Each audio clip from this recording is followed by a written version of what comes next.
गुजरात सदर PMA doctor Saud Afzal और सदर YDA डॉक्टर इख्तिशामुल हक के ज़ेरे एहतमाम कश्मीरी भाइयों से यकजहती के लिए एक रैली का इनेकाद किया गया, जिसमें deputy commissioner doctor Khurram Shahzad ने बतौर मेहमान खसूसी शिरकत की। रैली में डॉक्टरों के अलावा पैरामेडिकल स्टाफ, नर्सेज और शहर के सियासी, समाजी, आलमी, अदबी लोगों ने भी भरपूर शिरकत। रैली से बतौर मेहमान खसूसी डॉक्टर खुर्रम शहजाद ने खिताब करते हुए कहा कि आज़ादी जैसी नेमत से महरूम कश्मीरी अवाम भारत के गासबाना कब्जे के खिलाफ अरसा दराज से जंग लड़ रही है। कश्मीर पर हिंदुस्तान का गासबाना कब्जा खत्म करके इसे आज़ाद करना चाहिए ताकि वो पुरअमन जिंदगी गुजार सके। सदर PMA गुजरात डॉक्टर सऊद अफजल ने कहा, कश्मीरियों के खून ने आज़ादी का जो रंग भरा है, इससे साबित होता है कि अब थोड़ा वक्त रह गया है कि कश्मीर आज़ादाना हैसियत से एक मुल्क होगा। हम कश्मीर के साथ हैं और हमारे दिल की धड़कनें हर वक्त इनके साथ ही धड़कती हैं।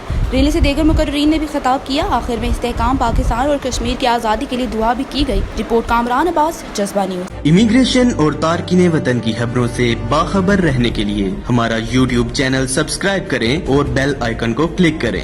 ग्रैंड सिटी खारियां, घर और प्लॉट आसान एक साथ। यही तो है हमारा परफेक्ट घर।